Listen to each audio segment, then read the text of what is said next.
One second.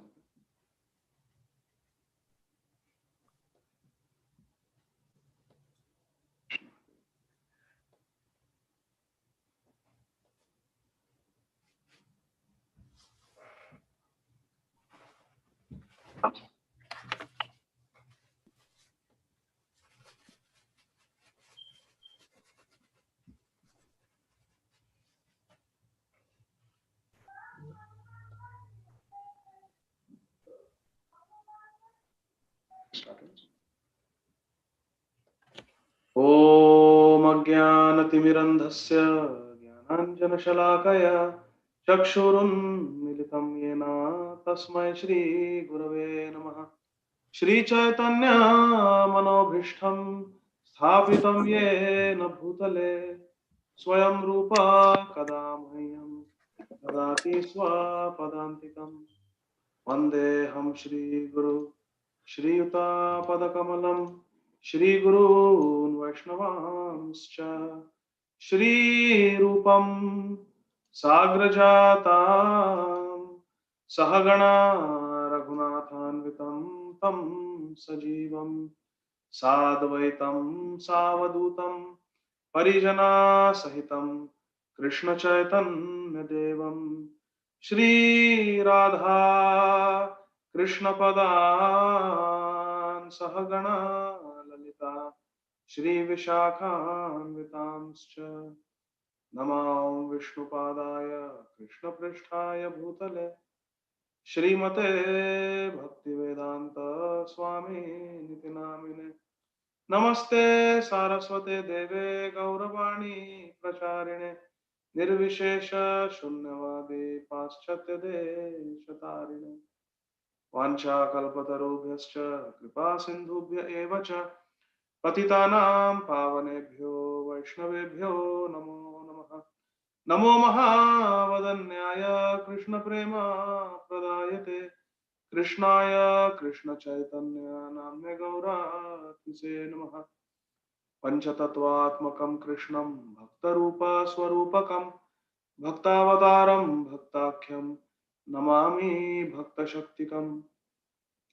हे कृष्ण करुणा सिंधो दीनबंधो जगत्पते गोपेश गोपिका कांत राधा कांत नमोस्तुते।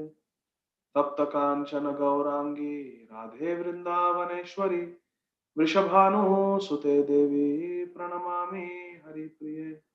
जय श्री कृष्ण चैतन्य प्रभु नित्यानंद श्री अद्वैत गदाधर श्रीवासादि गौर भक्तवृंद। हरे कृष्णा कृष्णा कृष्णा हरे हरे हरे राम राम राम हरे हरे। हरे कृष्णा कृष्णा कृष्णा हरे हरे हरे राम राम राम हरे हरे। हरे कृष्णा कृष्णा कृष्णा हरे हरे हरे राम राम राम हरे हरे। हरे Krishna. Thank you very much, dear devotees, for joining and for giving your valuable association. Today is session 8 of Sri Chaitanya Bhagavat, and we are reading from the Adi Khanda. There are 3 Khandas: Adi Khand, Madhya Khand, and Shesha Khand, also called as Antya Khand. And we are in the Adi Khand, chapter 2. We are discussing the appearance of Lord Shri Gauranga Mahaprabhu. So we'll continue reading from verse number 187. मुक्ति दिया ये भक्ति राखह गोप्य करी आमी सब ये निमित्ते अभिलाष करी. So we are discussing that Sri Chaitanya Mahaprabhu has appeared in the womb of Mother Shachi, and all the devatas headed by Lord Brahma, they have come and they are offering Garbha Stuti. They are offering prayers to the Lord while he is in the womb of his mother, Srimati Shachi Devi. So Lord Brahmaji is saying, Mukti diya ye bhakti rakhaha gopya. So bhakti remains gopya, bhakti remains confidential, but mukti diya. You very easily give mukti, but bhakti you don't give easily. Why is that? Srila Rupa Goswami explains in Bhakti Rasamrit Sindhu. Because bhakti brings even Lord Krishna under control. Aham bhakta paradhina. Lord Krishna says in Srimad Bhagavatam, Lord Vishnu tells Durvas Muni, when Durvas Muni prays to Lord Vishnu, please forgive me, please forgive me. Lord Vishnu says, you have to beg forgiveness from Ambarish. He is my devotee and you offended him. And at that time, Lord Krishna, Lord Vishnu makes this historical statement which is very famous. He says, Aham bhakta paradhino hiya swatantra eva dvija sadhu vir grasta ridayo bhaktair bhakta janapriya. He says, Aham bhakta paradhino. In the first verse of Srimad Bhagavatam, Krishna is described as Janmadasya yatonvayat vitarata chartesh abhigya swarat. Abhigya swarat. Two qualities of Krishna are mentioned here. Abhigya and swarat. Abhigya means one who is sarvagya, one who knows everything. Abhigya and swarat. Swarat means swatantra. Swarat means completely independent. So Krishna is omniscient, he knows everything, and is completely independent. Abhigya and swarat. So he's swarat, he's fully independent. But then this is what Shukdev Goswami, this is what Vyasdev Maharaj is saying about Krishna. So Lord Vyasdev is saying Krishna is swarat, he is independent. But Krishna himself is saying in the 8th canto of Srimad Bhagavatam, Aham Bhakta Paradhino. I am dependent on my devotees. I am subservient to my devotees. I am not, and then not only that, he says, Aham Bhakta Paradhino, he aswatantra iva dvija. O dvija, O Brahman, Durvas, Lord Vishnu is saying, I am aswatantra. He aswatantra iva. Certainly I am aswatantra. Aswatantra iva dvija. Sadhubhir grasta ridayo. I am always in the heart of the sadhus, my devotees. Sadhubhir grasta ridayo. I am a prisoner in the hearts of my devotees. Sadhubhir grasta ridayo. What to speak of my devotees? Bhaktair bhakta janapriya. What to speak of? My devotees are very, very dear to me. What to speak of my devotees? The devotees of my devotees are supremely dear to me. Bhaktair bhakta means devotees of the devotees. Bhaktair bhakta janapriya. They are very dear to me. Aham bhakta paradhino hiya swatantra eva dvija sadhubhir grasta ridayo bhaktair bhakta janapriya. Very important verse. So because bhakti brings Krishna under control, therefore Krishna is very choosy and very careful who he gives his bhakti to. One has to be very sincere to get Krishna bhakti. Therefore, my dear friends, all of you are chanting, all of you are hearing, all of you are so sincere in your devotion. It is certain that previously all of you must have done some very powerful spiritual activities, not just pious activities. Piety gives us material enjoyment, but spiritual sukriti gives us spiritual advancement. So because all of you are chanting Hare Krishna and you are so much on the path of Krishna consciousness, it is certain that all of you have performed many spiritual activities in the past. So because Krishna does not easily give bhakti, he gives mukti but not bhakti, because bhakti is the highest attainment for a human being. Dharma, artha, kama, moksha. Moksha is mukti. These four things are the purusha arthas. They are available through the Vedic literature.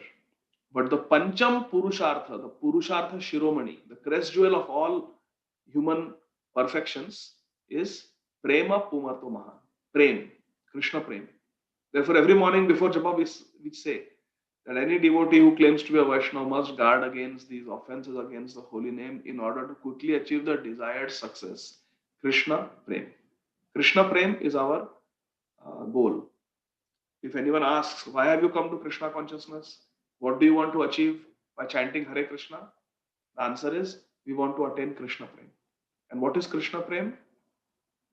Anya abhilashita shunya jnana karmadi anavratam anukulyena krishnanushilanam bhaktiruttama. Uttama bhakti, pure devotional service. And it is devoid of all other ulterior desires. We don't want mukti, we don't want bhukti. Bhukti means sense gratification and mukti means liberation. We don't want that. Why is Krishna under the control of great devotees? Why he is under the control of great devotees? In fact, Srila Prabhupada said that at the age of 70, when I got the heart attack on the Jaladuta ship, according to astrological calculation, that is when I was supposed to die. Srila Prabhupada says, according to his astrology, according to his astrological patrika, he was supposed to die at the age of 70 years when he got the 2 heart attacks on the Jaladuta ship. But Srila Prabhupada lived to be 82 years old. He lived for 12 more years. Why? Because Srila Prabhupada had a desire to serve Krishna. And Krishna fulfilled that desire. So one may ask, why is Krishna under the control of his devotees? Why Krishna is under the control of the gopis? Why Krishna is under the control of Ambarish Maharaj? Why Krishna has to leave everything and come running to the Kuru Sabha where Draupadi is calling out to him? Why Krishna has to come suddenly in the Kamyavan forest where Durvas Muni has come to eat a feast cooked by Draupadi Devi when Draupadi Devi has nothing to feed him and his thousands of disciples? Krishna came running there. Why? Why Krishna eats the banana peels in the house of Vidur and Vidurani? Why does he reject the grand royal feast cooked for him by Duryodhana? Because Krishna is always controlled by pure devotion. That is Krishna's nature. And why Krishna is controlled by pure devotion? Isn't it a logical question? We just established that Krishna says, Aham Bhakta Paradhino. I am subservient to my devotees. Bhaktya Tvananaya Shakya Aham Evam Vidorjuna. Only by devotion one can know me. Krishna is saying in Bhagavad Gita. So why Krishna is giving so much importance to devotion? Why Krishna is saying that I am under the control of my devotees? The reason is this, my dear friends, that a devotee does not pray to Krishna for anything for himself or herself. It is anya abhilashita shunya. It is devoid of any selfish motives. It is ahaituki apratihata. It is unmotivated and it is continuous. Not that we will be devotees of Krishna only on Sunday, because Sunday we go for the Sunday feast, or Sunday we go to the church, or Friday we go to the mosque, or Saturday we go to the synagogue.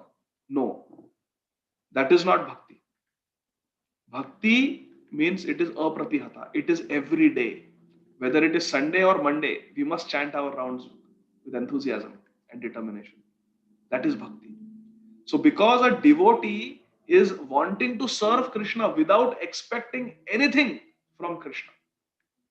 Na dhanam, na janam, na sundarim, kavitam va jagadisha kamaye, mama janmani janmanishware bhavatat bhakti rahetuki tvai. It is ahetuki bhakti. Sri Chaitanya Mahaprabhu is teaching us in this very beautiful verse of Shikshashtakam. Once Srila Prabhupada was asked, what is our mission statement? What is the mission statement for ISKCON? And Srila Prabhupada said, this is the mission statement of ISKCON. The mission statement for us as ISKCON devotees is, na dhanam, I don't want wealth. By practice of Krishna consciousness, we don't want to become wealthy. That is not the aim. Na dhanam, na janam. And we don't want followers. How many people are coming and listening to my lectures? How many people are watching on Facebook or YouTube? That is not the aim of Krishna consciousness.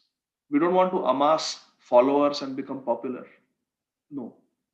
That is material. That is mundane. So, na dhanam, na janam, na sundarim.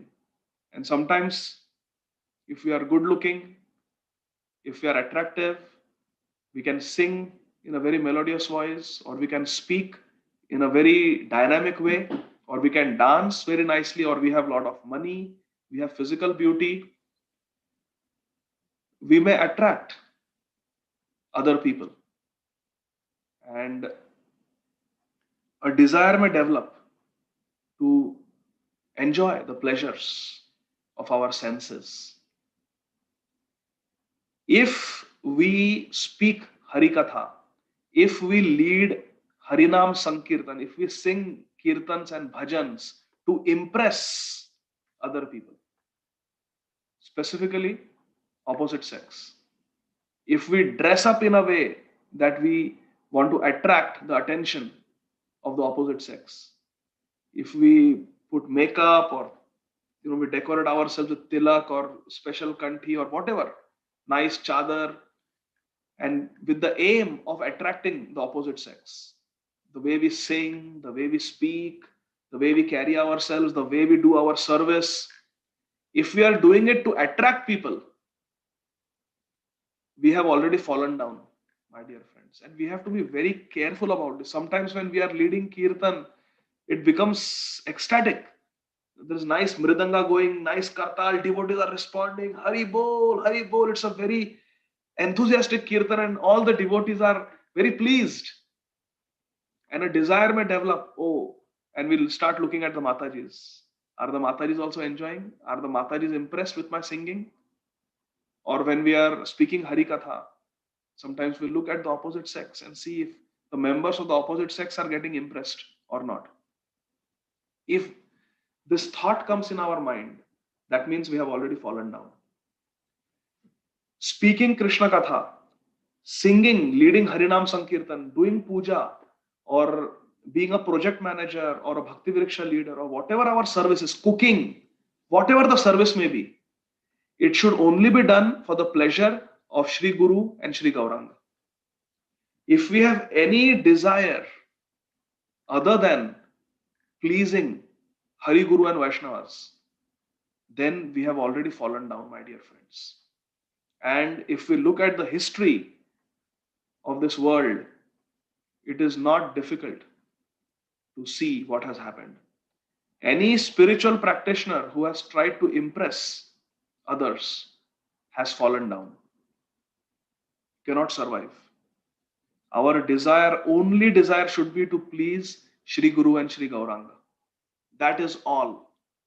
Therefore, Sri Chaitanya Mahaprabhu warns us, na dhanam, na janam, na sundarim. Okay, I don't want the sexual pleasure of the opposite sex. I don't want money from my practice of Krishna consciousness. And I don't want followers. But I really want devotees to say that Prabhuji gives such nice classes. Prabhuji has such nice knowledge. He quotes so many verses. He's a great devotee. He's a great learned, scholarly devotee. At least can I have that desire? No, says Sri Mahaprabhu. Kavitamva Jagadisha Kamaya. Oh Jagdish, oh Krishna, it is not my kamana, it is not my desire that I be known as a very learned devotee, or a very wise devotee, or a very scholarly devotee who knows many verses, or who has got good command over Srimad Bhagavatam and Chaitanya Charitamrita and Chaitanya Bhagavat and Bhagavad Gita, Ramayana. No. Kavi, that is called Kavi. Kavi means a learned person, a scholar. So I don't want dhanam, I don't want wealth. Janam, I don't want followers. I don't want fan following. Sundarim, I do not wish to enjoy sensual or sexual pleasures. Na dhanam, na janam, na sundarim, kavitamva. And I do not want to be known as a very intelligent, learned, devotional scholar. These are not my desires. So Krishna may ask, all right, my dear devotee, so what desire do you have? Mama janmani, janmani, birth after birth, which means I don't even want liberation. Hare Krishna. So no bhukti means no sundarim, no mukti, mama janmani janmanishwara, and no dhanam, I don't want wealth. So everything, and I don't want popularity, I don't want followers. Mama janmani janmani ishware. Oh Ishwar, oh my dear Lord. So Krishna is being addressed twice in this verse number 4. First he is addressed as Jagadish, and then he is addressed as Ishwar. Na dhanam, na janam, na sundarim, kavitam va Jagadish kamaye, So what is your kamana? What is your desire? If you don't want all these things, mama janmani janmanishware bhavatad bhakti rahaytuki tvai. Ahaytuki bhakti means uttama bhakti, prema bhakti, pure devotional service.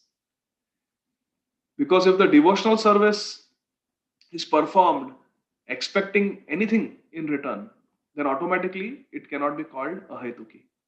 It is, there is a hetu, there is a hidden purpose. So it becomes vyapar. It becomes vyapar. It is not uttama bhakti, it's business. It becomes business. But pure devotion means not expecting anything in return. And because a devotee is not expecting anything in return from Krishna, doing it selflessly, simply for the pleasure of Krishna, Krishna is purchased. Krishna's heart is completely won over. And therefore, Srila Prabhupada can just say, let there be a temple here. And Krishna manifested a temple. Therefore, a pure devotee has the strength or has the power to give devotion to others. Srila Bhaktivinoda Thakur sings, Krishna se tomar, Krishna dite paro, tomara shakati ache. Krishna se tomar, Krishna is yours. Srila Bhaktivinoda Thakur is saying to a great devotee that Krishna is yours. Krishna is under your control. Krishna se tomar, Krishna dite paro, tomara shakati ache. And you have the power to give Krishna consciousness to others. Therefore, my dear friends, if we want devotion, if we want pure devotional service, we must take shelter of a pure devotee. We must take shelter of Shri Guru. Because we will get Krishna, Bhagavad Prapti. We will be able to attain Krishna. We will get Krishna Prem only by the mercy of a pure devotee. This is a fact.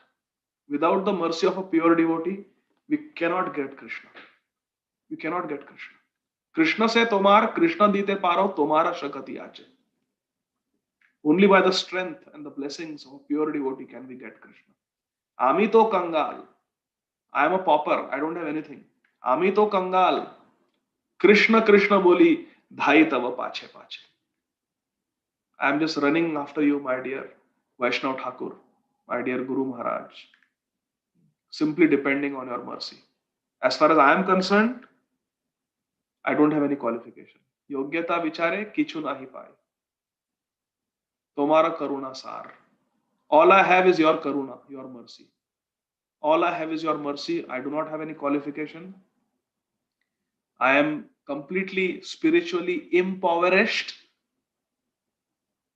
And I'm totally dependent on your mercy. Please give me Krishna. If we have this attitude, then very quickly we will get Krishna. If we have taken shelter of a pure devotee. So therefore, a pure devotee can control Krishna. In Chaitanya Bhagavat, later on we'll see Lord Chaitanya Mahaprabhu will say, I am completely the property of Haridas Thakur. I belong to Haridas Thakur.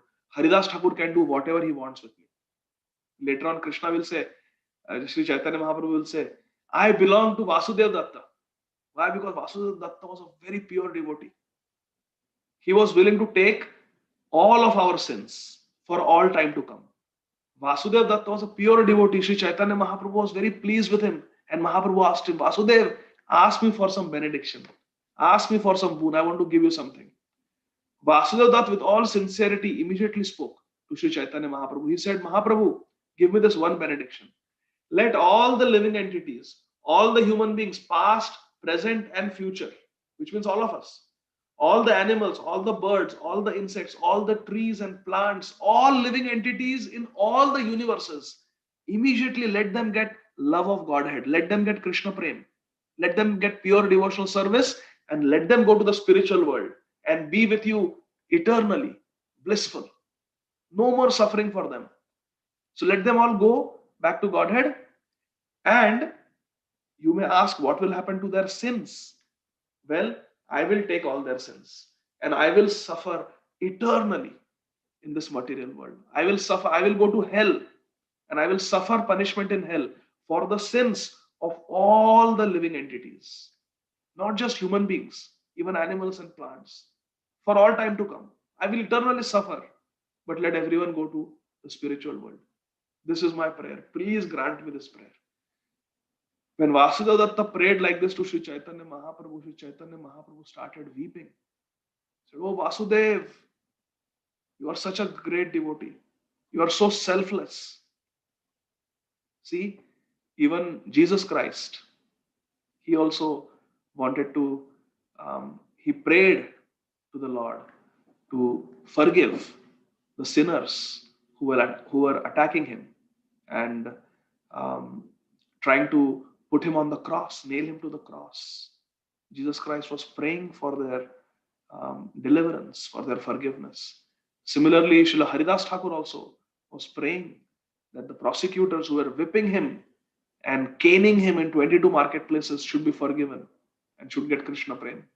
Kuresh, a great devotee, a disciple of Srila Ramanujacharya, he also prayed like this, that the people who hit me, who punished me, who put red hot iron rods in both my ears and both my eyes and made me blind, let these prosecutors be forgiven. Let them get Krishna Prem and let them go to Vaikuntha, the spiritual world, immediately. And Krishna accepted these prayers and he fulfilled these prayers of these devotees. So, why Krishna fulfills their prayers? It is because they are completely selfless and they have pure devotion. Pure devotion means I just want to please Krishna. Many times devotees say, "Oh, why Krishna is not answering my prayers? Why Krishna is not fulfilling my prayers?" Srila Bhaktivinoda Thakur explains. He says there are 6 limbs of Sharanagati. Dainya means humility. Atma Nivedana, being completely surrendered to Krishna. Goptritve Varana, accepting Krishna as our maintainer. Avashya Rakshibe Krishna Vishwasa Palana, having full faith that Krishna is my only protector. Bhakti Anukula Matra Karyera Swikara, accepting what is favorable for devotional service. And Bhakti Pratikula Bhava Varjan Angikar, and giving up things that are unfavorable.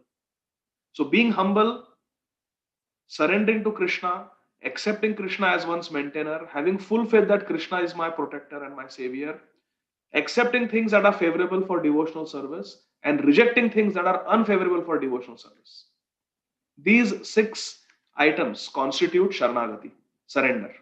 And surrender is very important. In Bhagavad Gita, Krishna concludes his teachings by saying, Sarva Dharman Paritteja Mamekam Sharanam Vraja. The most important principle is to forget everything else and just surrender to me. So surrender means Sharanagati. And what is the definition of Sharanagati? It is these 6 items.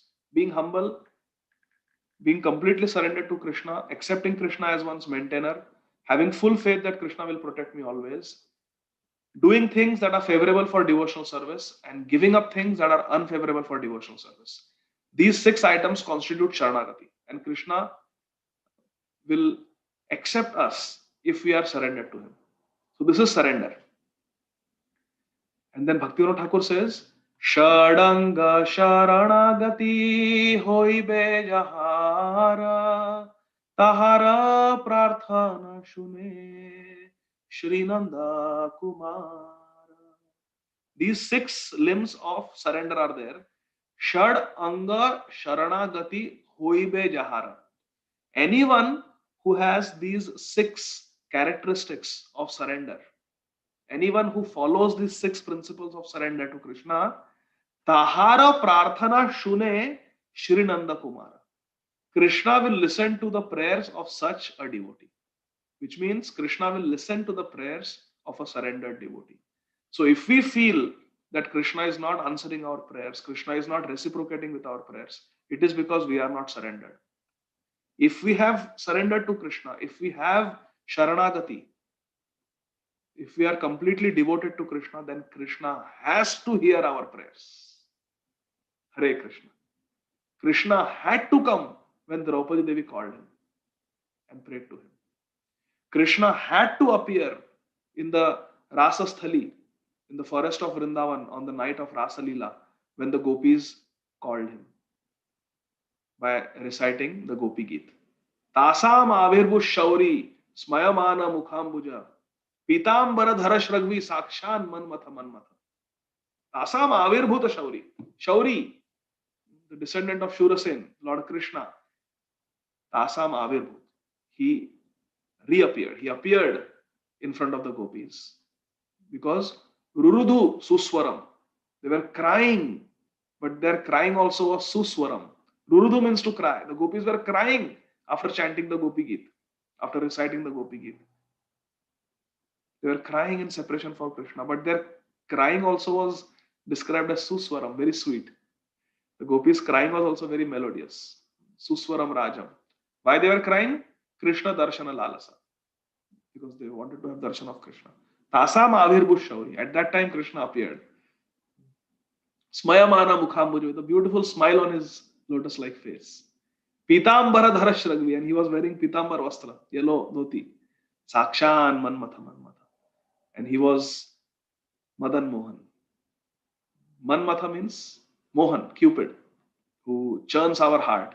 And Manmatha means Krishna, who enchants even the enchanter of our heart, Cupid.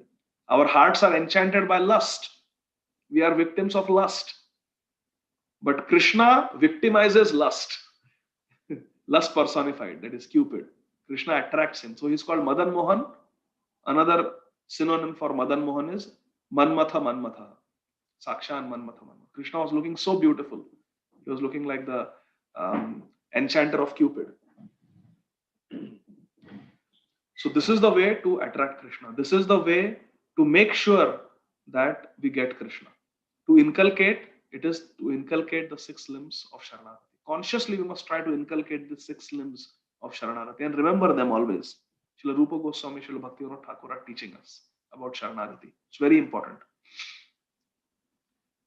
Now, if one has the 6 limbs of Sharanagati, one of them is Atma Nivedana and Avashya Rakshibe Krishna Vishwasa Palana and Goptitve Varana, accepting Krishna as one's maintainer, completely surrendering to Krishna, completely being dependent on Krishna. If this attitude is there, then we will not make demands from Krishna. Because Sharanagati, by definition, means that we accept what Krishna gives us. Because we are surrendered. Atma Nivedanam. Bali Maharaj did Atma Nivedanam to Vamana Deva. So did Bali Maharaj keep any conditions, any ifs, buts, any fine print? Nothing. He said, my Lord, I am yours. Everything is yours. That is Atma Nivedanam. Offering everything to Krishna. Which means not expecting anything from Krishna. So a person who has Sharanagati will not make demands from Krishna. Once I was asked this question that Nityananda Prabhu could not convince Sri Chaitanya Mahaprabhu to give up his idea of taking sannyas. Nityananda Prabhu could not dissuade Sri Chaitanya Mahaprabhu from taking sannyas. So does that mean there is some limitation to how much Sri Chaitanya Mahaprabhu can be controlled by Sri Nityananda Prabhu? The answer is there is no limit to how much Sri Nityananda Prabhu controls Sri Chaitanya Mahaprabhu, because Sri Chaitanya Mahaprabhu himself in Chaitanya Bhagavat says that I belong to Nitai, I belong to Haridas Thakur, I belong to Vasudev Datta. And they can sell me in any marketplace if they want. They can do whatever they want with me. So there is no limit how much control the devotees have over Sri Chaitanya Mahaprabhu. But then why they did not stop Mahaprabhu from taking sannyas? Why they could not stop Mahaprabhu from going on the South India Yatra? Why they could not stop Mahaprabhu from leaving them and going to Vrindavan for Yatra? Why they could not stop Mahaprabhu from disappearing from this world at the age of 48?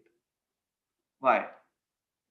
It is because of Sharanagati. Because Sharanagati means that we have our desires, we have our plans, and we petition Krishna, but we don't force Krishna.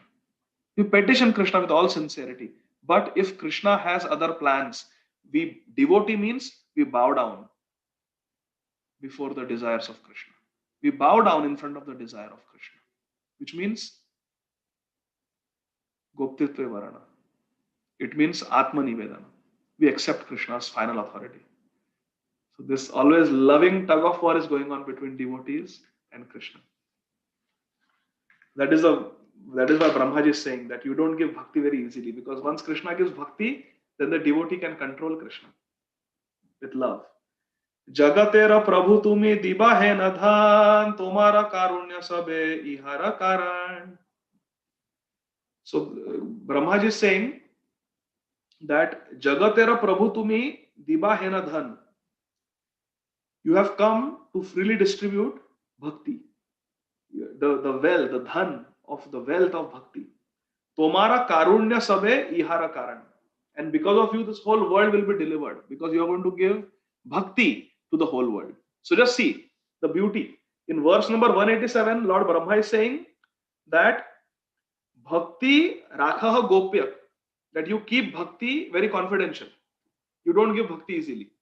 In the next verse, verse number 188, Brahmaji is saying, but you have come to give bhakti to the whole world.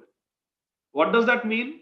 It means that up to the appearance of Sri Chaitanya Mahaprabhu, means till Krishna, till in Krishna, devotional service was gupta, was very confidential, was difficult to get, was durlabh, was not available so easily till the time of Krishna.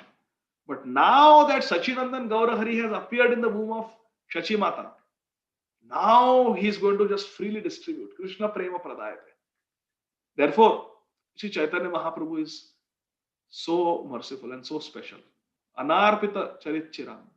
That which was not offered previously. Ana Arpita. Srila Swarup Damodar Goswami writes, and Kaviraj Goswami mentions this verse in Chaitanya Charitamrita. Anarpita, that what which was never given before, that is being given by Sri Chaitanya Mahaprabhu. Therefore, he is so merciful. For a long time, it was never given. Pure devotional service. So that pure devotional service, which is rare, Sudurlabha, that is being freely given by Gaur and Nitai. Shri Gaur Nitai. This is the prayer of Brahmaji. He's praying. He knows what they are going to do.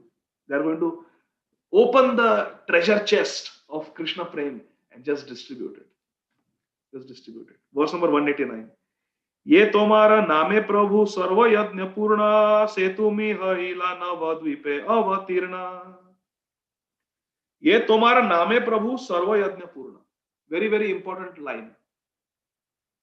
Your name completes all the yajnas. So Srila Bhakti Siddhanta Saraswati Thakur explains there are 4 types of yajnas, my dear friends. Please note. There are 4 types of sacrifices. 4 types of yajnas. First is meditation. That was in Satya Yuga. It is a yajna to just meditate. In Bhagavad Gita, Krishna says that you can offer your senses, everything in the fire of the meditation. So meditation is a yajna. Second is the fire yajna, fire sacrifice, like Agnihotra yajna, Rajasuya yajna. All these different sacrifices are there. Fire yajna, fire sacrifice. That is a way. That is also sacrifice yajna. Then there is deity worship is also a yajna. Why? Because in deity worship you have to become completely engrossed. You have to maintain such purity. You have to observe such austerities to be able to perform deity worship.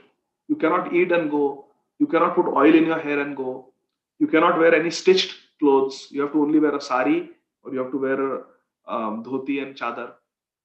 So many rules and regulations. You have to go empty stomach. You have to bathe and go. You have to do achaman. So many rules and regulations. You have to follow the principles, 4 regulative principles. You have to chant at least 16 rounds in order to perform deity worship. You should be duly initiated. You have to chant Gayatri Mantra. So many rules and regulations are there. So when we follow all these do's and don'ts, both, when we do it, then it becomes a yajna. It becomes a sacrifice. You have to sacrifice so many things in order to do proper deity worship. You have to sacrifice wealth. You have to sacrifice time. You have to sacrifice your sense gratification in order to perform deity worship. So deity worship is a 3rd type of sacrifice or yajna. And the 4th sacrifice is kirtan. Kirtan means to sing the names and glories of Lord Krishna. That is kirtan. Srila Bhakti Siddhanta Saraswati Thakur is saying, and Lord Brahmaji is praying, Ye tomara name Prabhu sarva yajna purna. It is Krishna Nam that completes all the yajnas, all the sacrifices. Which means It is Krishna Nam, it is the holy name of the Lord which gives fulfillment to, which brings to complete fruition all the four types of sacrifices. A sacrifice is not successful, is not complete unless there is chanting of the holy name of the Lord. Because how do we meditate? Om Namo Bhagavate Vasudeva. In Satya Yuga, Dhruv Maharaj got this mantra for meditation from Narad Muni.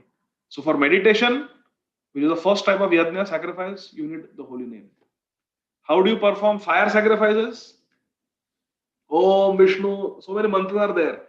Every time you put an oblation in the fire, you have to chant the names of Lord Vishnu. That this is for Lord Vishnu, this is not for me. Namama. This is for Lord Vishnu, not for me. So everywhere there is chanting of the mantras. And what do mantras contain? All the essence of all the mantras is name, Nam.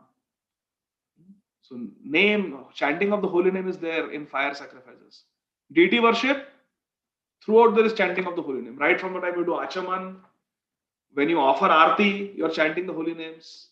Namaste Narasimhaya. Narasimha Dev is the name of Krishna, name of the Lord.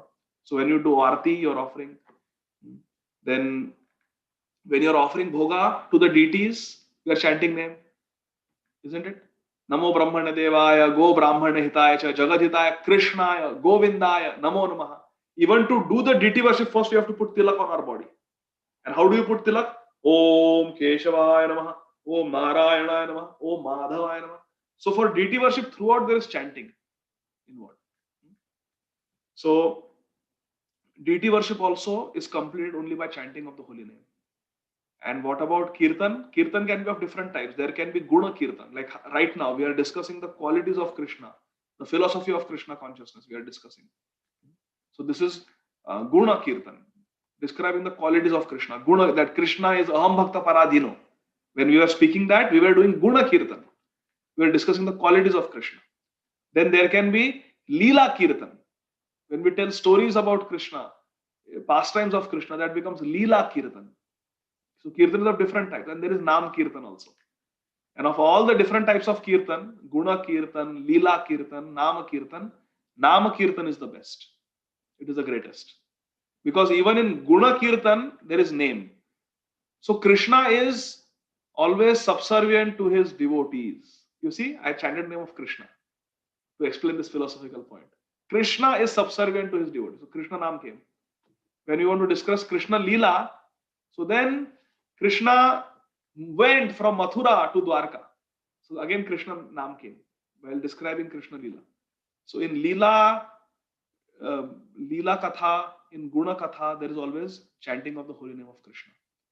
But what is Nam Kirtan? It is only Nam. Hare Krishna, Krishna Krishna, Hare Hare, Hare Rama, Rama Rama, Hare Hare.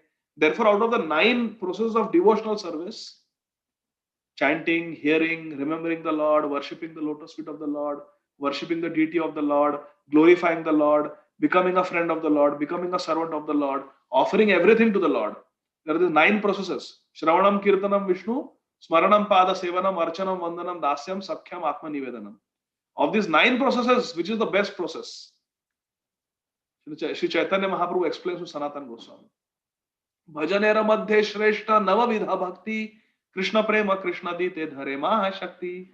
Mahaprabhu said, as far as practicing devotional service is concerned, the 9 processes, hearing, chanting, remembering, etc., all 9 are very powerful. All 9, each of them can give you Krishna Prema. Bhajanera Madhye Shreshta Navavidha Bhakti. Navavidha Bhakti, 9 processes of devotional service are most powerful. Krishna Prema Krishna Dite Dhare Maha Shakti. They are very powerful. Dhare Maha Shakti and Krishna Prema Krishna Dite. They can, these processes, each one of them can give you Krishna Prema. But Tara Madhye Sarva Shrestha, Nama Sankirtan, Nirapradhe Nama Lele Pave Premadan. Sri Chaitanya Mahaprabhu's statement to Sanatana Goswami in the Ante Leela of Sri Chaitanya Charitamrita.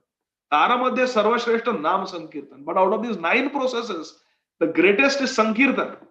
Now Sankirtan can be Guna Sankirtan, Leela Sankirtan, Nam Sankirtan. But in these different types of Kirtan, Sankirtan, which is the best? तारामध्ये सर्वश्रेष्ठ नाम संकीर्तन.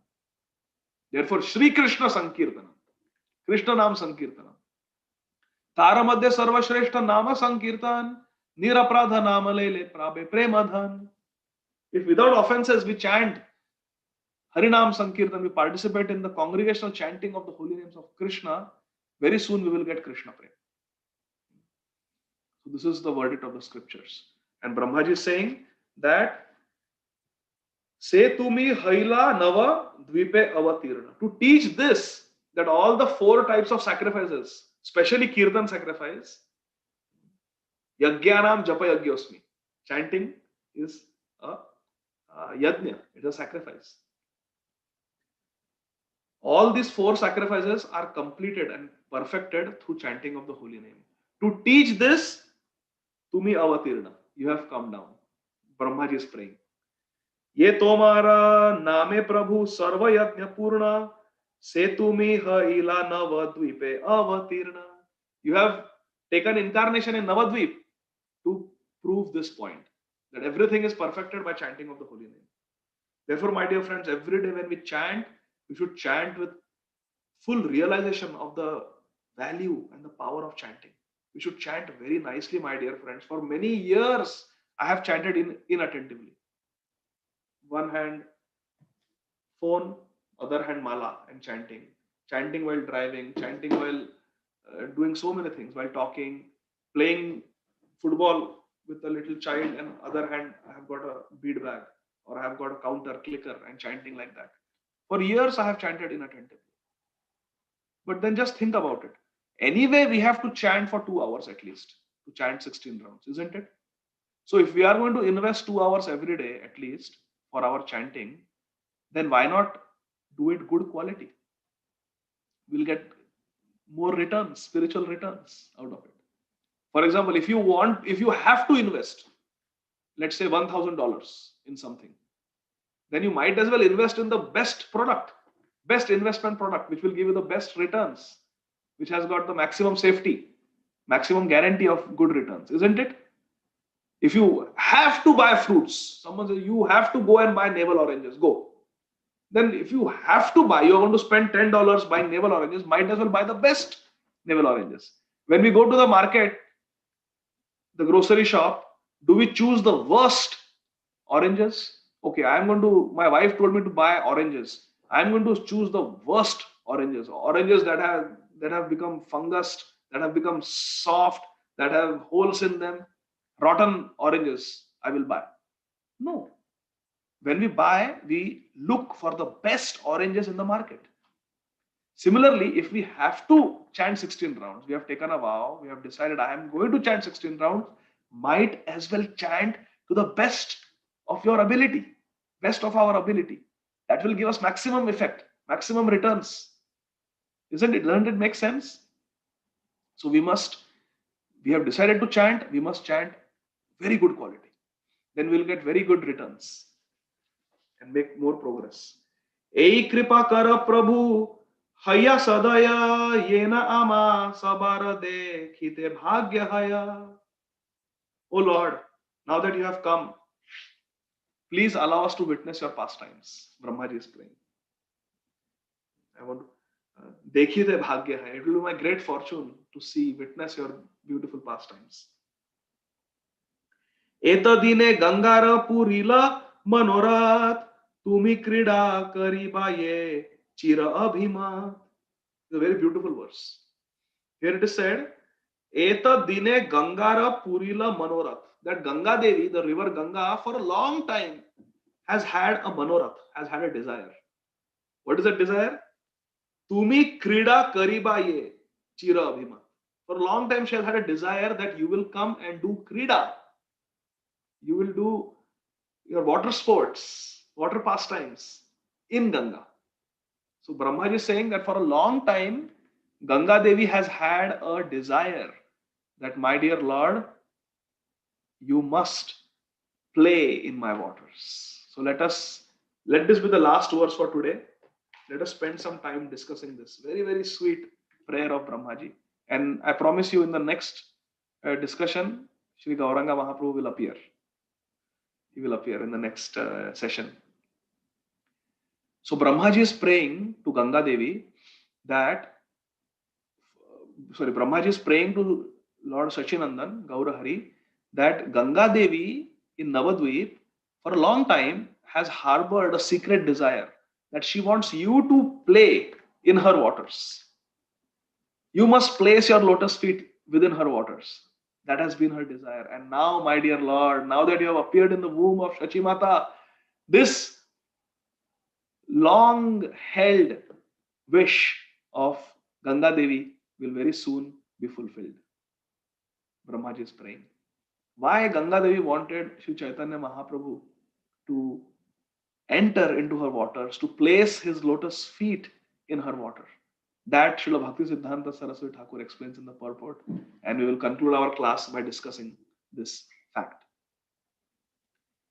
So we all know, my dear friends, that there are three Gangas. There are three Gangas. One is the original Ganga in the spiritual world. There is Ganga in the spiritual world, in the Goloka Vrindavan planet, in the section of Navadvip. There is Ganga, eternal Ganga, where eternally Sri Chaitanya Mahaprabhu, Nityananda Prabhu, they play, they frolic, they have their water pastimes. The second Ganga is the Mandakini Ganga, which is in the heavenly planets, Swargalok. This Ganga came in the heavenly planets when Lord Vamanadev in Satyayug, with his toe, he pierced the coverings of the Brahmanda, and water from the causal ocean, it came. The water came into our Brahmanda, into our material universe. This universe is like there are many universes, and each universe is covered by 8 layers of earth, water, fire, air, ether, mind, intelligence, false ego.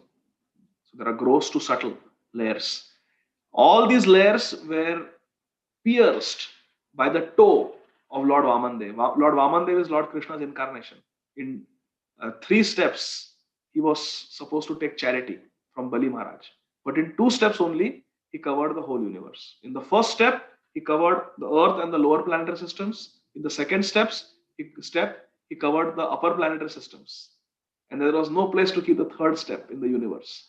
So in the second step he covered all the higher planetary systems, and his tip of his toe, it pierced the layers of Brahmanda, and the water from the causal ocean came inside, and it came into the upper planetary systems, the Swargalok. And this was Charanamrit of Lord Vamandev. As the water came, it washed the lotus foot of Lord Vamanadev. It washed the toe of Lord Vamandev and came.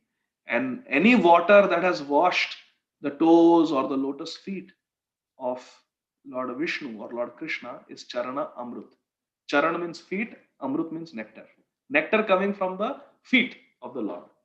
So Ganga Devi, Mandakini Ganga in the higher planetary systems is Charanamrit of Lord Vamanadev, who is Lord Krishna himself. So it's Krishna Charanamrit. So what happened was, there was one great king called Sagar Maharaj. And this Sagar Maharaj had 60,001 sons. And one son was Anshuman. He was very pious. But the other 60,000 sons were very egoistic, very notorious. And they were very rude. So one time, Sagar Maharaj was performing a Ashwamedha Yajna. He was performing a horse sacrifice for the welfare of the people of this world. That is the duty of the king, to look after the welfare of the world. Now, the rule of Ashwamedha Yajna is only a king can perform this Yajna. That too not an ordinary king. A king who has sovereignty over the entire planet Earth. Only such a king can perform this Ashwamedha Yajna, which means in today's world, no one can do Ashwamedha Yajna. Because there is no country which can claim control over the rest of the planet. There is not a single country that can do that. There will be war. So Ashwamedha Yajna means there is a special horse, and this horse is taken all over the planet through all the kingdoms, and all the kings on this planet have to admit their submission to the supremacy of the king who has sent this horse and who is going to perform the horse sacrifice. And then the horse sacrifice is performed. So only a supreme king can do it on this planet. So Anshuman Maharaj and the 60 sons, they were they were helping their father Sagar Maharaj in this horse sacrifice, Ashwamedh Yajna. And what happened was Indradev became very insecure that Sagar Maharaj will perform Ashwamedh Yajna, and if he performs 100 such horse sacrifices, then he will become as powerful as me, and he will even supersede me. Then I will lose my position. And therefore, he became very envious. And this is what happens, my dear friends, in our devotional circles. We have to be very careful because sometimes in devotee interactions, envy can develop. If we feel we are not being respected like we want to be, we can develop ill feelings and we can become envious. We can we no longer are well wishers of that devotee. And specifically, if two devotees are doing the same service, if two devotees are book distributors, if two devotees speak Harikatha, if two devotees are Kirtan leaders, if two devotees are Mridanga players, if two devotees are pujaris, and we start hearing things that, oh, that Prabhu does better deity worship than you. People may not tell us on our face, but if we hear that, oh, it is Janmashtami and the temple management has asked him to be the head pujari, to do the Shringar, not me, that means they think he is better than me. Oh, it is Janmashtami and they have invited this devotee to give the class when there are maximum people listening. That means he is better than me. Oh, today is Radhashtami and that devotee was told to lead the Kirtan, not me. Oh, why did that Kirtan singer ask that devotee to play the Mridang for him? Why not me? That means he's better Mridang player than me. So when two devotees are doing potentially the same service, there is a higher chance of envy developing. And we have to be extremely careful, my dear friends. Because the nature of the mind is such that the mind doesn't want to accept that I am envious. For example, if I am trying to pull another devotee down who speaks Harikatha and I see him as a threat, then my mind will not tell me that Adigadar Das, you are envious of that devotee. That's why you are talking ill about that devotee. No, no, no. My mind will tell me that no, no, this devotee has actually done something wrong. And for the purity of the society, for the betterment of ISKCON, it is my sacred duty to bring it to the attention of the authorities that what this devotee is doing is wrong. Like that, the false ego will present envy to the mind. False ego will never present envy as envy. Because why? Then it becomes an insult. I am envious. I am so fallen. No, the false ego cannot accept that. The false ego cannot accept that I am envious. False ego cannot accept that I am lusty. False ego cannot accept that I am a victim of anger. It is too difficult for the false ego to accept that. So the false ego presents these anarthas, these unwanted qualities, these vices to the mind as something justified, as something good, higher purpose. If we analyze very sensibly, we will understand this principle. That's how we are conditioned. So Indra became very, very envious of Sagar Maharaj. And he came in a very special form and he, like a Rakshas, he came and he kidnapped the sacrificial horse and took him away to some other place. So now Sagar Maharaj was looking where the horse is. Without finding the horse, the sacrifice cannot be performed. So he engaged his 60,001 sons in this process. Anshuman and the other 60,000 sons. Anshuman was pious, the other 60,000 sons were very egoistic and arrogant. So everyone was looking here and there. So Anshuman was searching for the horse very respectfully, very carefully, very competently, but very respectfully. But these 60,000 sons were creating a havoc wherever they were going.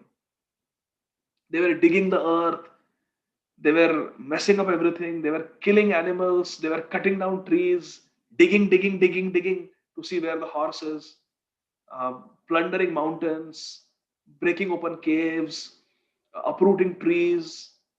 If there was any village they would just destroy the whole village because they had to serve. 60,000 powerful brothers they were, very arrogant, very ruthless, very unethical. So they were creating havoc everywhere. So all the devatas, they went to Lord Brahma and requested Lord Brahma that, Lord Brahmaji, please do something. These 60,000 arrogant sons of Maharaj Sagar are creating a complete chaos on Earth planet. Please stop them. Lord Brahmaji meditated and he got the understanding, got the revelation that the Supreme Personality of Godhead will take care of this. At that time, the Supreme Personality of Godhead was living on planet Earth in the form of a sage, and that is Lord Kapil Dev. We read about Lord Kapil Dev in Srimad Bhagavatam, the son of Kardama Muni and Devahuti. We have Devahuti Mataji here on the call. Devahuti Mataji means very nice name Srila Radha Govind Maharaj has given you, Mataji. Devahuti Devi is the eternal mother of the Supreme Personality of Godhead. So she is the mother of Kapila Dev, Kapila Muni. So in an ashram in a forest, Kapila Muni was doing his meditation. And these 60,000 sons of Maharaj Sagar, they came over there searching for the horse, started digging. And what Indra did was, Indra had stolen the horse, and Indra came and he left the horse, released the horse in the hermitage, in the ashram of Kapil Muni, the sage Kapil, the Supreme Personality of Godhead, incarnation of the Supreme Personality of Godhead. So when the 60,000 sons came, they were creating havoc everywhere. So again, there's a point for us to learn here, my dear friends. Whenever we are given service, sometimes our service will be stressful. Was this service stressful? That your father is performing a very important horse sacrifice, which is for the welfare of the whole world. It has to be completed. And the horse is missing, and you have to find the horse. And the horse could be anywhere on Earth planet. Imagine finding one horse on this entire planet Earth. So difficult. Could be anywhere. Could be inside a cave, could be under trees in a forest, could be hiding in someone's house, hiding in someone's barn, could be anywhere. You have to search. So it's a very stressful service. So sometimes, my dear friends, we are given a stressful service. We may be given the service of organizing a full Kirtan festival, and you make a list of all the Kirtan singers. We may have a service of speaking Bhagavad Saptaha. 7 days you have to give classes, one after the next. We may have the service of leading a very important kirtan in a very difficult tune, singing Vaishnava bhajans, where the mridanga has to be proper. It cannot be 3-beat, it has to be 2-beat. Kartal also has to be 2-beat. Not many devotees know how to play 2-beat. 3-beat everybody knows. Thak, thak, thak, thak, thak, thak. 2-beat. So we may have a stressful service. I have to make sure all the instruments are played nicely in my kirtan. It's being recorded. So many devotees have come. It has to be nice. So we may get a stressful service. We may be given the service, come on, raise funds for Janmashtami. You have to raise $40,000. Arey, what a stressful service. Sometimes we may be given a stressful service. The 60,001 sons of Sagar Maharaj also got a stressful service. In a short period of time, they had to find the horse. They had to locate and retrieve the horse. Stressful service. In our Krishna consciousness also, we may be given a stressful service. But see the contrast. The 60,000 sons were very arrogant, very rude, very ruthless, very unethical, very insensitive in their approach. And the one son, Anshuman, he was very gentle. He was competent. He was enthusiastic. He was diligent in his service. He was doing it nicely, but he was doing it in a very respectful way, in a very honorable way, in a very ethical way. So we want to be like Anshuman. We don't want to be like the 60,000 arrogant sons. The point I'm trying to make, my dear friends, is sometimes we have a stressful service. And we make the stress of that service an excuse to lose our temper, to be arrogant, to be insensitive. Sometimes we just yell at someone and then we say, Prabhu, sorry, I yelled at you, but Prabhu, please understand, it was a very stressful thing. I had to do so many things. I'm a very important person. I've got so much responsibilities. Essentially, that's what we are doing. That's what we are telling. So we have no right to be rude to others. We have no right to raise our voice at others, no matter what the service is. Finding one horse on the entire planet Earth is very stressful. But Anshuman was doing it very respectfully, and the 60,000 sons were doing it very arrogantly, without regard for others. That is not what we want to do. Whether we have to do crowd management during Janmashtami. In the name of service, we cannot yell at devotees. Once I have seen in a Janmashtami celebration, my dear friends, one devotee was given the service of crowd management. These are all devotees who are coming. They may not be, they may be ISKCON devotees, they may be not non-ISKCON devotees. Janmashtami, everyone comes to our Radha Krishna temples. So many devotees, many faithful devotees had come, and he had to manage the crowd. He literally took a stick in his hand and he was beating devotees if they were coming out of the line, if they were coming out of the queue. In the name of service, yes, it is Janmashtami. Yes, we know there are thousands of people coming and you have to manage the crowd. It is not an excuse to be rude and arrogant. It is not. We have to maintain respectfulness. He was beating. And I know some people who completely lost their faith in Krishna consciousness by seeing that one devotee. He was yelling at devotees, he was chastising them, he was even hitting some of them with a stick. So we want to be like Anshuman, we want to be respectful.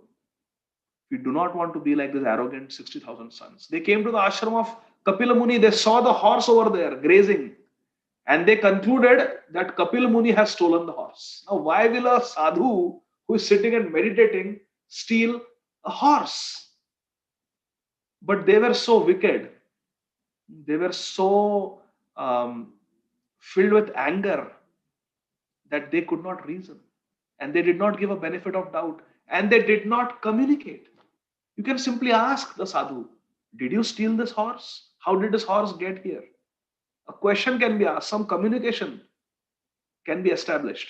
But without establishing communication, they directly judged Kapil Muni, that Kapil Muni has stolen the horse. And they yelled at Kapil Muni who was doing his meditation. That, oh Kapil Dev, Kapil Muni, you are so sinful that you have stolen the sacrificial horse of our father. Now we will kill you, we'll chop you into pieces, and then we will take our horse back. And they attacked Kapil Dev. And Kapil Dev, Supreme Personality of God, he simply smiled. He glanced at them and he increased the heat element in their bodies. And all the 60,000 sons of Maharaj Sagar, they were instantly consumed in powerful flames. And they were burnt to ashes. Hare Krishna. And then Kapil Dev closed his eyes and continued his meditation. Now there, the news came to Sagar Maharaj that 60,000 sons are missing. So he sent Anshuman, now you have to search for the horse and you have to search for the 60,000 brothers of yours who have disappeared. And he comes to the ashram of Kapil Dev Muni, who is sitting and doing his meditation. This story was told by Vishwamitra Muni to Lord Ramchandra and Lord Lakshman in Ramayana.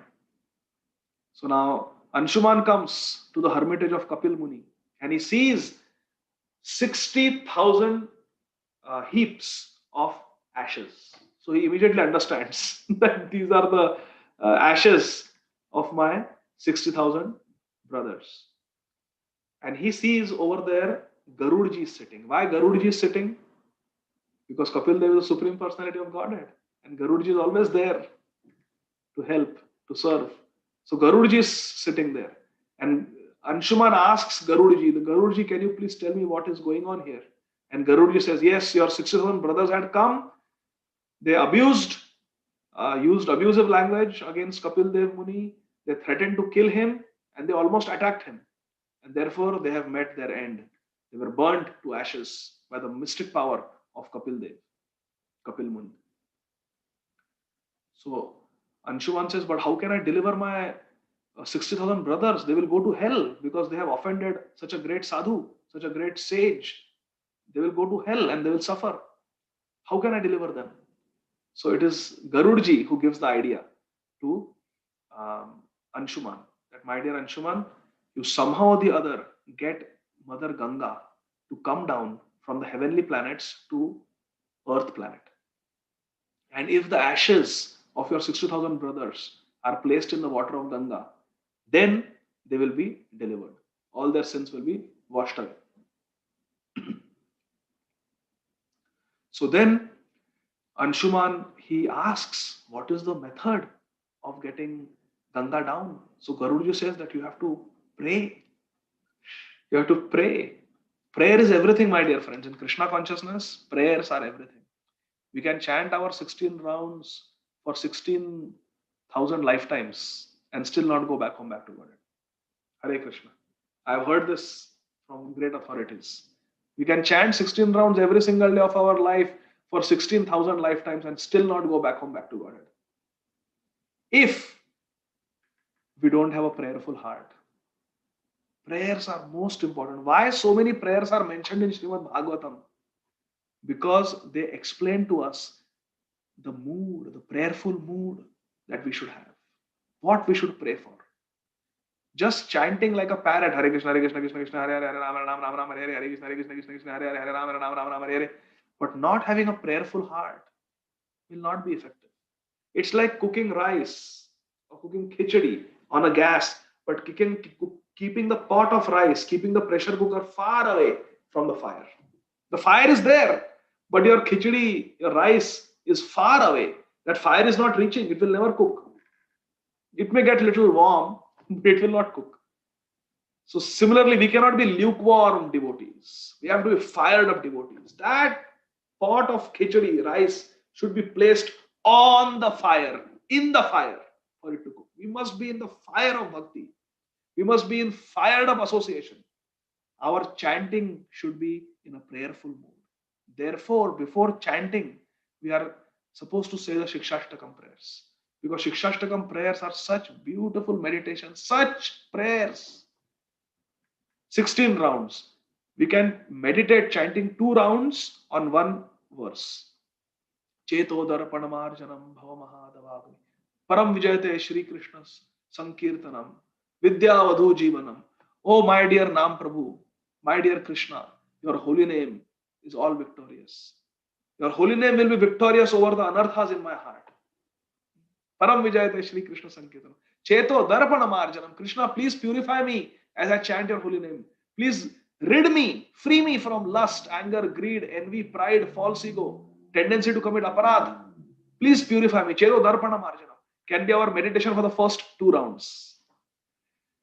The next 2 rounds, we can meditate on Nam Namakari Bahuda Nija Sarva Shakti Tatrarpita Niyamita Smarane Nakala.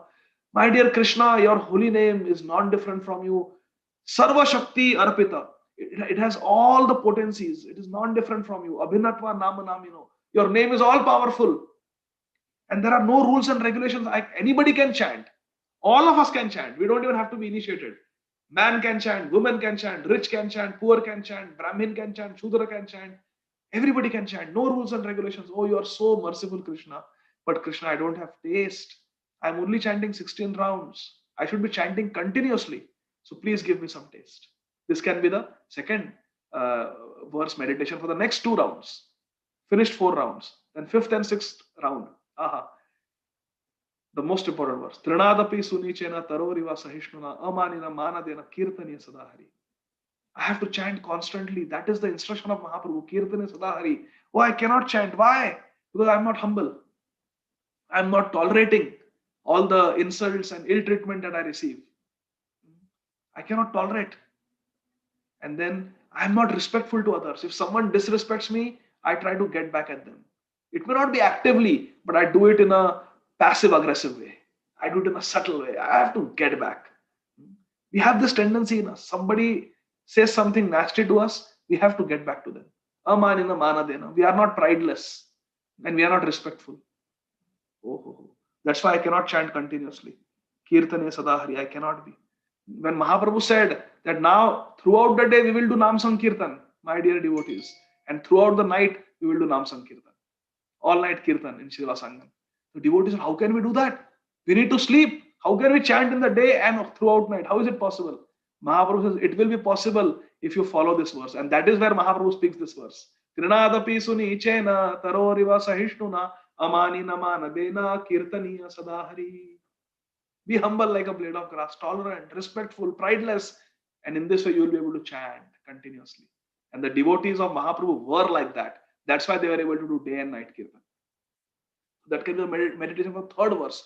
Like that, fourth verse, fifth verse, sixth verse, seventh, eighth verse. 2 rounds each verse, we can meditate in a prayerful mood. So prayers is everything. Garudji told Anshuman, pray, Baba, pray, pray, pray, cry. Only if you cry, you will get Ganga. Because Ganga Devi is not different from Krishna. Ganga Devi is Krishna's Charanamrut. And Krishna's Charanamrut is Krishna Prasad. Krishna Prasad is not different from Krishna. Therefore, it is said that Ganga is not different from Krishna. So cry. Anshuman cried, prayed, nothing happened. Several generations passed.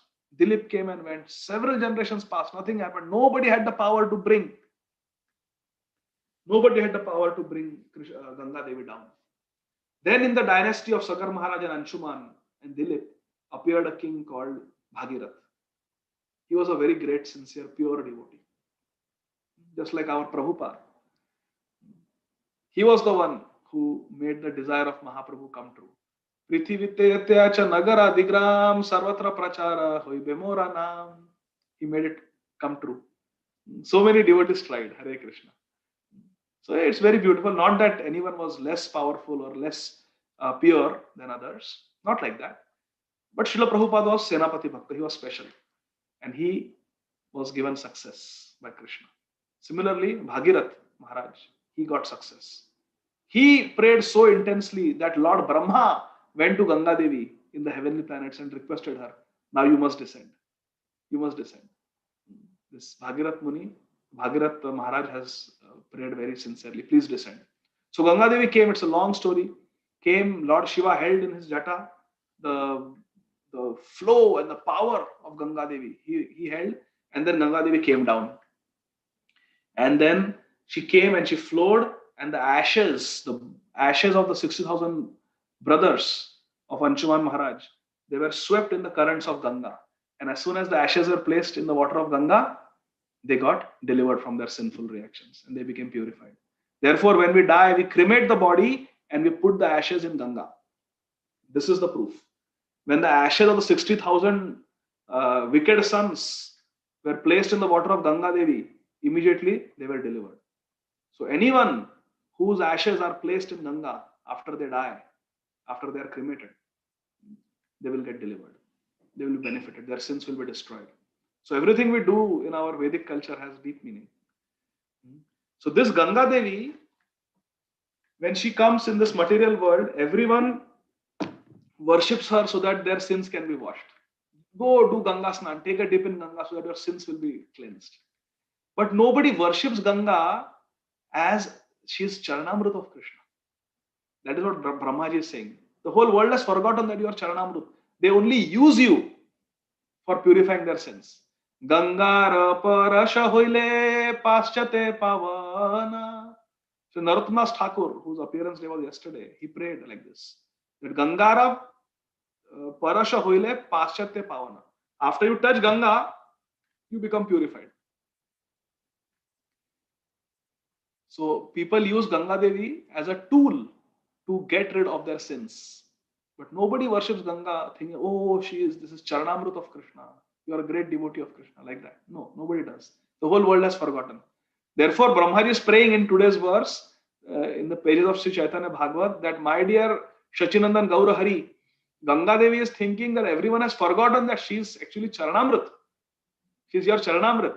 Therefore, now she wants you to come, appear in Navadvip so that you will place your lotus feet in her, and again she will become Charanamrut. And she will be known all over the world as your Charanamrut. Therefore, please come and please appear in Navadvip and place your lotus feet in Ganga so that once again she will be glorified all over the earth as your Charanamrut.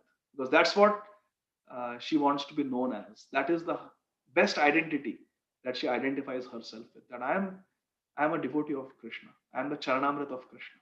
Like that. So Ganga Devi really wanted Mahaprabhu to come and place his lotus feet in Ganga and make her Charanamrut again. So with this prayer, we will come to a conclusion today. Are there any questions or comments? Jagat Guru Srila Prabhupada ki jai. Hare Krishna. So yes, Kirtida Sundari Mataji, please go ahead. Let me through this. Yes, Mother. Now you can unmute. Yeah, Hare Krishna, Prabhuji. Dandavat Pranam. Excellent class, Prabhu. Excellent session. One question. I have two questions. First question is that when you were telling about the 9 processes of bhakti, that is Shravanam, Kirtanam, Vishnu Smaranam. So you said that all of them are equally potent to give Krishna prem, right? Then how All of them are potent enough. equally potent? No, Bhajanera Madhya Shrestha Navavida Bhakti Hmm. means among in the different ways of doing bhajan, Hmm. the 9 processes mentioned by Prahlad Maharaj, Navavida Bhakti is the most powerful. These 9 processes. They because Krishna Prema, Krishna Dite, Dhare Mahashakti. They Dhare Mahashakti. They are all very powerful and all of them can give Krishna. All of them can give Krishna Prema. But Tara Madhya Sarva Shrestha Nama Sankirtan. Out of these 9, the most powerful is Nam Sankirtan. Like that. So Nam Sankirtan, that is means you mean to say second one, that is Second one, but Shravanam Kirtanam. Now Kirtanam is of different types. Yeah, you told, right. But then why do say that Antakhale chamameva smaran muktva kalevaram? Very good. That is because Srila Prabhupada explains in that purport that the best way of remembering Krishna, of doing Smaranam, is by chanting the holy name. Because we discussed how the other processes of bhakti attain their completion and perfection with chanting of the holy names. So the best way of doing Smaranam is not simply with the help of the mind, but best Smaranam happens when we chant the name. Like if I have to remember you, Kirtida Sundari Mataji, if I chant your name, immediately I will remember you. Ajinkya Prabhu, immediately I will remember. Ramsham Prabhu, as soon as I chant the name, immediately I remember. Hare Krishna, means immediately Radha Krishna. Hare is Radharani and Krishna is Krishna. So the best way of remembering is to chant. That is the meaning. Anta kale chamava smaran muktva kaleva. That smaran happens through chanting. But then why in Brihad Bhagavatamrita Gopkumara describes that the Shravanam is most important? Shravan is most important because our scriptures say that. See, Smartavya Sadatam Vishnu. That verse is there, na? Very important verse. That we should always remember Krishna. Yena kena prakarana manak Krishna niveshayat. Rupa Goswami also says. And Padma Purana also says that. Smartavya Sadatam Vishnu. Never forget Krishna, always remember Krishna, and all the other vidhis, all the other rules and regulations, kinkara. They are the servants of this one rule that always remember Krishna. Smaranam is most important. So actually once there was a big debate, Mataji. There was a big debate that we say that chant Hare Krishna, but actually Antakalecha Mame was Smaran Muktva Kalevaram. And then this verse also Smartavya Sadatam Vishnu. This verse was also there. So they were saying that Smaranam is more important than Kirtanam. This debate happened around 10 years ago in ISKCON. That there was a discussion, like it was not an official debate, but there was a very heated discussion. So what is most important? But the conclusion was that Smaranam can be done in many ways. You can remember by chanting the name. You can remember by hearing about the personality who you want to remember. You can remember by taking darshan of the person. These 3 main ways are there. So if you see Krishna, you can remember Krishna. If you hear about Krishna, you can remember Krishna. If you talk about Krishna, or you chant his name, then you can remember Krishna. 3 ways are there. Of these 3 ways, the most important thing is to chant the holy name. Because Kali Kale Nama Rupe Krishna Avatar. So look at this analysis, Kirtida Sundari Mataji. You will be very happy. So Kali Kale Nama Rupe Krishna Avatar Nama Haite Haya Sarva Jagata Nistar. These are the words of Chaitanya Mahaprabhu in Chaitanya Charitamrita. Kali Kale Nama Rupe Krishna Avatar Nama Haite Haya Sarva Jagata Nistar. In Kali Yuga, Krishna has appeared as Nam. Now Smartavya Sadatam Vishnu. Antakale cha Mam eva Smaranam. You have to remember Krishna. Okay. So Kirtida Sundari Mataji, in Kali Yuga, you are saying you have to remember Krishna. So in Kali Yuga, how has Krishna appeared? In holy name. Holy name. So Smartavya Sadatam Vishnu means remember the name of Krishna. Antakale cha Nam eva Muktva Kalevaram. So Mam is Nam. in Kali Yuga because Kali Kale Nama Rupe Krishna avatar. So therefore, Sarva Dharman Parityajya Mam Ekam Sharanam Vraja is Dwapar Yuga. But Sarva Dharman Parityajya Nam Ekam Sharanam Vraja is the Yuga Dharma. Taking shelter of Nam. That is the meaning. So because Kali Kale Nama Rupe Krishna avatar. If you want to remember Krishna, Krishna has come as name. So remember the name of Krishna. Yes. So that is so Kali Kale Nama Rupe Krishna avatar Nama Haite Haya Sarva Jagat Nistar. Not Smaranam Haite Jagat Nistar. The whole world will be delivered by Nam. Yes. Therefore, Harer Nam eva kevalam kalo nastiyeva gatiranyata. Smaranam is required, but Smaranam will happen how? By chanting. So Smaranam is dependent on chanting the name. Meditation is dependent on chanting the name. Deity worship is dependent on chanting the name. Dasyam, chanting the name. Atmanirvam, chanting the name. Everything is chanting the name in Kali Yuga. Nam. And it is so freely available. Yes. No rules. Does that make sense, Mataji? Definitely, Prabhu. Thank you so much. I have another question, but I think so. Devotees have raised their hands, so maybe they can you can take their questions, and if time permits, then I can ask my second question. Okay, actually, Mataji, 9 o'clock, there is another class that I am hosting. No worries. So we'll have to finish in 5 minutes. But yeah, I'll try to go quickly. Mukunda, beta, go ahead. Quickly. Hare Krishna Prabhuji, thank you very much for the very beautiful class today. I had two questions. I'm just going to ask one because the time is running out. Why do pure devotees do not want to get liberation or do not want to get liberation or like they don't have the desire? Right. So in Srimad Bhagavatam, Lord Kapil Dev tells, Salokya sarashti samipya sarupya ekatvam diyamanam na grinanti vina mat sevanam jana. Lord Kapil Dev, about whom we were discussing in the story of Ganga Devi, he says to his mother Devahuti Devi that, my dear mother, if you give my devotees the 5 types of liberation, Salokya, Sarashti, Samipya, Sarupya, and Ekatvam, means merging into Krishna, these 5 types of liberation, being on the same planet as Krishna, having the same bodily features, Sarupya, being very close to Krishna, Samipya, having the same opulence as Krishna, Sarashti, and merging into Krishna, Sayujya. These 5 types of liberation, if you give them, Diyamanam means to give them, Diyamanam na grinanti, they will not accept it. Vina mat sevanam jana. If it is devoid of service to me, which means that the pure devotees, they give more importance to serving Krishna, feeding Krishna, bathing Krishna, dressing Krishna, playing with Krishna. They give more importance to all this than to become liberated from the cycle of repeated birth and death in this material world, which means seva or service to Krishna is most important. You see? So it's not that devotees are against liberation. They will take liberation if it is going to facilitate or help in their seva, their service to Krishna. But diyamanam na grinanti vina mat sevanam jana. Without service, they don't even want those 5 liberations, 5 types of liberations. So basically it means that devotees give more importance to service to Krishna more than liberation. Because if we want liberation, then we are doing business. Krishna, I will chant your name, now you give me liberation. But devotees are not like that. Devotees only want to serve Krishna. Ai Nanda Tanuja Kinkaram. Kinkaram means what can I do?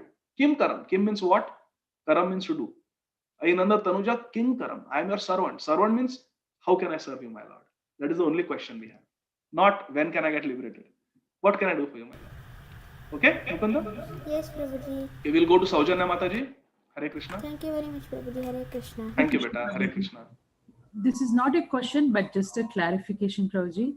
In the Gaura Arti, the first verse meaning when we say like Jana, Vi, Tata, Vane, I always had this question. Why specifically they are mentioning that this Gaura Arti is taking place in a grove on the banks of Jahnavi? But now when you explained the prayers, like even Ganga Devi, so I thought maybe there is some connection. I don't know. Yeah, Janava is Ganga Devi, And this Gaur Aarti that Srila Bhaktivinoda Thakur envisioned, that he visualized in his meditation, it is happening in Mayapur, Navadvip, on the banks of Ganga. So, is that okay? This Huh. prayer, what they are doing, that where it said that Ganga Devi's long cherished desire, and you'll enjoy many. Like, is that also connected in this Aarti?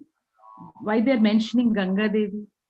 Yes, because it was the desire of Ganga Devi that Lord Chaitanya Mahaprabhu should come and enjoy within her waters. So that's why it was fulfilled when Mahaprabhu came. Oh. Bhaktivinoda Thakur is envisioning that beautiful pastime, that Mahaprabhu is sitting on the banks of Ganga under a tree. Aarti is going on, and it's been performed by Brahmaji. Arati Karoye Brahma, Adi Deva Gana, and other Devatas. Is that okay? Yes, Prabhuji. Thank you, Prabhuji. Okay. So now I think already Gaur Kumar Prabhu has joined. So we'll have to end this class, my dear friends. And yeah, Gaur Kumar Prabhu, I'll just end this, and you please rejoin. Please rejoin this. Thank you, Prabhu. Okay, thank you, all the devotees. Thank you, Prabhu. Thank you so much. Very nice. Jai Srila Prabhupada. Hare Krishna. Hare Krishna. Hare Krishna Prabhuji. Hare Krishna, Prabhu. Thank you. Thank you. Hare Krishna. Hare Krishna. Thank you. Hare Krishna, Prabhu. Thank you. Hare Krishna.